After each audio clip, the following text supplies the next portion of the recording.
ये कहानी है एक गांव की, जहां रतन नाम का एक आदमी रहता था। उसके 3 बेटे थे। सबसे बड़े बेटे का नाम रमन, दूसरे का रामू और सबसे छोटे बेटे का नाम हेमराज था। परिवार के लोग अक्सर सबसे छोटे बेटे का मजाक उड़ाते रहते थे और उसे मूर्ख कहकर पुकारते थे। एक दिन बड़े बेटे रमन के दिमाग में आया। आज तो मौसम बहुत अच्छा है। धूप भी नहीं है। क्यों ना कुछ देर खेत में हल चला लूं। उसकी माँ ने उसके लिए बढ़िया खाना और पानी की बोतल दी, जिससे वो काम के बीच भोजन पानी कर सके। जब वो खेतों में पहुंचता है, तो वहां उसे एक बूढ़ा साधु मिला। बेटा, मुझे बहुत भूख और प्यास लगी है। क्या तुम अपने खाने में से थोड़ा सा मुझे दोगे? तुम्हें अपना खाना और पानी दे दूंगा तो मैं क्या भूखा मरूंगा? इतना तो मेरे लिए ही पर्याप्त नहीं है। जाओ यहाँ से। साधु वहां से चला गया। रमन ने खेत को जोतना शुरू किया, पर अभी उसने कुछ देर ही काम किया था कि उसका पैर हल के नीचे आ गया और वह जख्मी हो गया। वह घर वापस लौट आया ताकि जख्म की मरहम पट्टी करवा सके। अगली बार दूसरा बेटा रामू काम के लिए जाने लगा। माँ ने उसे भी बढ़िया खाना और पानी की बोतल दी।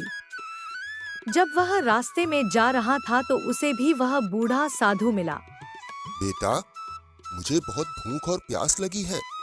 क्या तुम अपने खाने में से थोड़ा सा मुझे दोगे? अगर मैं अपना खाना तुम्हें दे दूंगा तो मेरा खाना कम नहीं हो जाएगा। जाओ यहाँ से। और वह भी खेतों को जोतने लगा कि अचानक उसका पैर एक पत्थर से टकरा गया और वह भी जख्मी हो गया। जिसके बाद वह भी घर वापस आ गया। अब सबसे छोटे बेटे हेमराज ने पिता से कहा, पिताजी, मैं भी खेतों को जोतना चाहता हूँ। यहाँ बड़े बड़े डूबे जा रहे हैं और इस गधे को पानी ही कम लग रहा है। तुम्हारे भाई तो लंगड़े होकर आ गए। अच्छा होगा कि तुम घर पर ही रहो, क्योंकि तुम इस बारे में कुछ नहीं जानते। पिताजी, मुझे एक मौका दीजिए। जाओ, चोट खाओगे तो अकल ठिकाने आ जाएगी। उसकी माँ ने उसे सूखी रोटी और एक बोतल पानी दिया। हेमराज जब खेतों में गया तो उसे भी वही बूढ़ा साधु मिला। बेटा, मुझे बहुत भूख और प्यास लगी है। क्या तुम अपने खाने में से थोड़ा सा खाना मुझे दोगे? मेरे पास तो सिर्फ 2 सूखी रोटी और पानी है। अगर आपको कोई समस्या ना हो तो हम एक एक रोटी खा लेंगे। वो दोनों खाना खाने बैठ गए।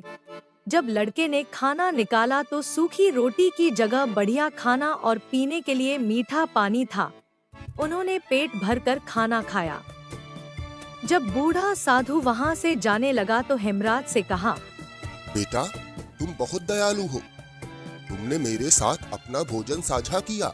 मैं तुम्हें आशीर्वाद देता हूँ। तुम खेत के उस कोने में खुदाई करो। वहाँ पर तुम्हें कुछ मिलेगा। फिर उसने हेमराज से विदा ली और चला गया। हेमराज उस जगह की खुदाई करने लगा। अचानक उसका फावड़ा किसी धातु से टकराता है और खुदाई करने पर उसे शुद्ध सोने का एक हाथी मिला। हेमराज ने उसे उठाया और जाने लगा। चलते चलते उसे एक गुफा मिली। खुदाई करते करते काफी थकान लग रही है। रात भी होने वाली है। आज रात इसी गुफा में आराम कर लेता हूँ। सुबह आराम से घर के लिए निकलूंगा। इसी बीच 3 चोरों की नजर उस पर पड़ती है। जैसे ही हेमराज सोया, एक चोर चुपके से गुफा में घुसा और हाथी को चुराना चाहा, पर जैसे ही उसने हाथी को छुआ वह ताजुब में पड़ गया, क्योंकि वह तो हाथी से चिपक ही गया। तभी दूसरा चोर आया। उसने भी हाथी को चुराने की कोशिश की, पर जैसे ही उसने पहले चोर को छुआ वह भी उससे चिपक गया। तीसरे चोर ने भी हाथी को चुराने का प्रयास किया, पर जैसे ही वह आगे बढ़ा दोनों चोर चिल्लाए, दूर रहो, भगवान के लिए दूर रहो। तुम क्या कहना चाह रहे हो? मुझे तो कुछ समझ में ही नहीं आ रहा है। उसने सोचा अगर ये दोनों यहाँ हैं, तो मैं भी यहाँ जाता हूँ, और वह भी चला गया। पर चोरों को छूने की देर थी कि वह भी उनके साथ वैसे ही चिपक गया जैसे बाकी दोनों चोर चिपके थे। वो सारी रात हाथी के साथ ही रहे। अगली सुबह हेमराज ने हाथी को लिया और चल दिया। वो 3 चोर हाथी के साथ चिपके थे, पर हेमराज ने उन पर ध्यान ही नहीं दिया। वह जहाँ तेज गति से चलता, उन्हें भी तेज चलना पड़ता, क्योंकि वो हाथी के साथ चिपके हुए थे। जाते जाते उन्हें रास्ते में एक ब्राह्मण मिला। वह हेमराज और उन चोरों को पहचानता था। जब उसने यह कतार देखी तो हेमराज से बोला, तुम मूर्ख हो, ये तो मैं जानता था, पर अब तुमने चोरों की भी संगत कर ली है। ये मैं आज देख रहा हूँ। आज तुम्हारे पिताजी से सारी बात बताता हूँ। ये कहकर उसने एक चोर का हाथ पकड़ा ताकि हेमराज को उनसे अलग कर सके, पर वह तो खुद भी उनसे चिपक गया। अब कतार में चोरों के बाद साधु भी जुड़ गया। उधर से साधु का एक शिष्य निकल रहा था। उसने जब अपने गुरु को तीनों चोरों के पीछे भागते देखा तो वह ताज्जुब में पड़ गया और चिल्लाने लगा, अरे महाराज, इतनी जल्दी में कहाँ जा रहे हैं? आज तो किसी के घर भंडारे में जाना है। जवाब ना मिलने पर वह दौड़ा और साधु का हाथ पकड़कर उसे रोकना चाहा, पर वह भी साधु से चिपक गया। अब यह पांचों हेमराज और उसके हाथी के पीछे दौड़ रहे थे। आखिर में वह एक ऐसे गांव पहुंच गए जहां के जमींदार की सिर्फ एक बेटी थी और वह बिल्कुल उदास रहती थी। कोई भी उसे हंसा नहीं पा रहा था। यहाँ तक कि जमींदार ने यह ऐलान करवा दिया था कि जो उसकी बेटी को हंसा देगा वह उससे उसकी शादी कर देगा। यह बात सुनकर हेमराज अपने हाथी और कतार के साथ वहां पहुंच गया। जैसे ही जमींदार की बेटी ने सातों को एक दूसरे के पीछे भागते हुए देखा तो वह जोर जोर से हंसने लगी और देर तक हंसती रही। जमींदार की शर्त के अनुसार हेमराज और उसकी बेटी की शादी हो गई। अब वह उस गांव का नया जमींदार बना और कई साल तक अपनी पत्नी के साथ खुशी की जिंदगी जिया।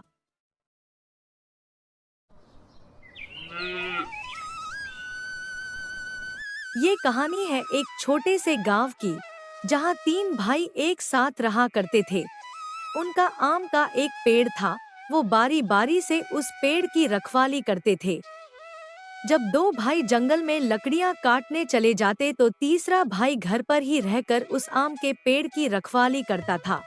वो यह देखता रहता था कि कोई चोरी से आम ना तोड़ सके।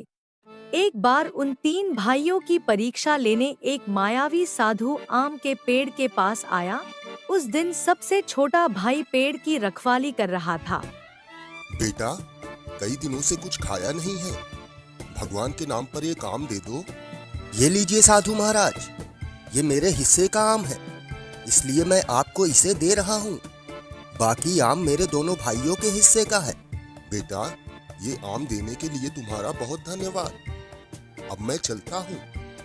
ये कहकर साधु वहाँ से चला गया। अगले दिन वह मायावी साधु फिर आम के पेड़ के पास आया। उस दिन दूसरा भाई पेड़ की रखवाली कर रहा था। बेटा, कई दिनों से कुछ खाया नहीं है। भगवान के नाम पर एक आम दे दो। ये लीजिए साधु महाराज, ये मेरे हिस्से का आम है, इसलिए मैं आपको इसे दे रहा हूँ। लेकिन मैं आपको और आम नहीं दे सकता, क्योंकि बाकी आम मेरे दोनों भाइयों के हिस्से का है। बेटा, ये आम देने के लिए तुम्हारा बहुत धन्यवाद। अब मैं चलता हूँ। ये कहकर साधु वहाँ से चला गया। तीसरे दिन जब साधु सबसे बड़े भाई के पास आया तो उसने भी अपने छोटे भाइयों की तरह ही उत्तर दिया। अगले दिन सुबह साधु एक ज्ञानी ब्राह्मण के रूप में उन तीनों भाइयों के घर गया।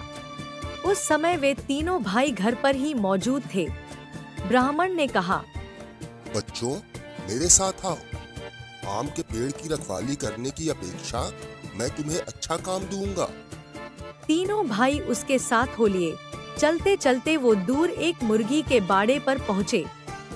ब्राह्मण ने सबसे छोटे भाई से पूछा, बेटा, मांगो, क्या मांगते हो? कितना अच्छा होता अगर इस मुर्गी के बाड़े की सारी मुर्गियाँ सोने के अंडे देने लगती और उनका मालिक मैं बन जाता। तथास्तु। अब ये सारी मुर्गियाँ सोने के अंडे देंगी और इनके मालिक तुम होगे। अचानक वहाँ कई लोग सोने के अंडे लेकर गोदाम में रखने ले जाने लगे, मानो वहाँ बहुत बड़ा व्यवसाय हो रहा हो। साधु जो ब्राह्मण के भेष में था बोला, तुम्हारी इच्छा पूरी हो गई।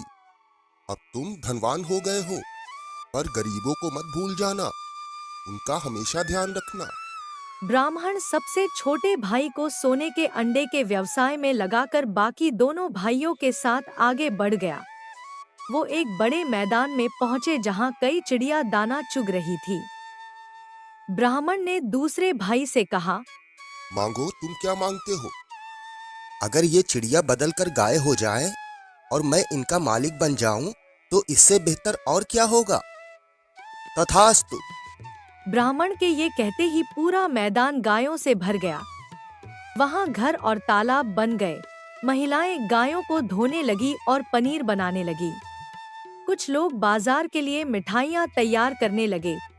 दूसरे भाई को ब्राह्मण ने गायों का मालिक बना दिया। जाते जाते ब्राह्मण ने कहा, तुम्हारी इच्छा पूरी हो गई, तुम अब सुखी और धनवान बन गए हो, लेकिन गरीबों और असहायों का हमेशा ध्यान रखना। अब ब्राह्मण और सबसे बड़ा भाई वहां से आगे चल दिए। कुछ दूर जाने के बाद ब्राह्मण ने कहा, बेटा, तुम भी कुछ मांग लो। मुझे सिर्फ एक ही चीज चाहिए, और वह है एक सदाचारी स्त्री। बेटा, तुमने बहुत मुश्किल चीज मांग ली है। दुनिया भर में सिर्फ 2 सदाचारी महिला हैं। उनमें से एक विवाहित है और दूसरी एक महाजन की पुत्री है, जिसके साथ विवाह करने के लिए 2 महाजन के पुत्र प्रयास कर रहे हैं। आओ हम लोग महाजन के पास चलें और उनसे तुम्हारी इच्छा कहें। और वो दोनों उस नगर की ओर चल पड़े जहां महाजन रहते थे। लंबी यात्रा के कारण थके हारे वो महाजन की कोठी में घुसे। महाजन ने जब उनसे उनके आने का आशय सुना तो उन्होंने कहा, मैं कुछ निर्णय नहीं कर सकता। 2 महाजन पुत्र और ये नवयुवक मेरी बेटी से विवाह करने की इच्छा रखते हैं। मैं क्या निर्णय लूं, कुछ समझ में नहीं आता। ऊपर वाला ही अब इसका निर्णय करेगा, पर कैसे? चमेली की लता की 3 डालियां काट लीजिए और उन्हें अपनी पुत्री को दे दीजिए। पुत्री हर डाली के ऊपर विवाह की इच्छा रखने वाले एक युवक का नाम लिखकर तीनों डालियां आज रात जमीन में गाड़ दे। रात भर में जिस डाली में चमेली के फूल खिले हुए नजर आए, उसी के साथ अपनी पुत्री का विवाह कर दें। यह तो बहुत अच्छा उपाय है। महाजन की पुत्री, दोनों महाजन पुत्र और युवक सभी इस उपाय के लिए राजी हो गए। महाजन की पुत्री तीनों डालियों पर उनके नाम लिखकर जमीन में गाड़ देती है। अगली सुबह 2 डालियां सूख गईं, मगर तीसरी डाली हरी भरी थी और उसमें चमेली के फूलों का गुच्छा लटक रहा था। इस डाली पर सबसे बड़े भाई का नाम लिखा था। महाजन को शर्त माननी पड़ी। उसने अपनी शर्त के अनुसार बेटी का विवाह उस युवक से कर दिया। महाजन ने अपनी बेटी और दामाद को आशीर्वाद दिया। कुछ दिनों बाद मायावी साधु फिर से यह देखने के लिए आया कि आज वो तीनों भाई कैसे रह रहे हैं। वह सबसे छोटे भाई के पास गया, जो अपने सोने के अंडों के व्यवसाय में व्यस्त था। साधु ने कहा, बेटा, मुझे अपने आश्रम में एक भवन का निर्माण करवाना है। क्या तुम मुझे एक सोने का अंडा दे सकते हो? निकल जाओ यहाँ से। अगर मैं ऐसे ही सोने के अंडे तुम जैसों को बांटता रहा, तो मैं तो एक दिन भिखारी बन जाऊंगा। साधु ने एक मंत्र पढ़ा, जिसके बाद सोने के अंडे देने वाली मुर्गियां वहां से गायब हो गई। साधु क्रोधित होकर बोला, तुम धनवान बनके गरीबों को भूल गए, इसलिए तुम फिर से अपने आम के पेड़ की रखवाली करो। फिर साधु दूसरे भाई के पास गया, जो अपने दूध और गाय के व्यवसाय में लगा था। साधु ने गिड़गिड़ा कर कहा, बेटा, भगवान के नाम पर मिठाई का एक टुकड़ा दे दो। चले जाओ यहाँ से, नहीं तो अपने आदमियों को बुलाकर तुम्हारी पिटाई करवा दूंगा। तुम जैसे साधुओं को मैं मिठाई नहीं देता। साधु ने फिर से एक मंत्र पढ़ा। मंत्र पढ़ते ही वहां से सभी गाय और काम करने वाले आदमी सब गायब हो गए। साधु क्रोधित होकर बोला, तुम गरीब और निर्धनों को भूल गए हो, इसलिए तुम पहले की तरह ही आम के पेड़ की रखवाली करो। अब साधु जंगल में पहुंच गया, जहां की सबसे बड़ा भाई अपनी पत्नी के साथ रहता था।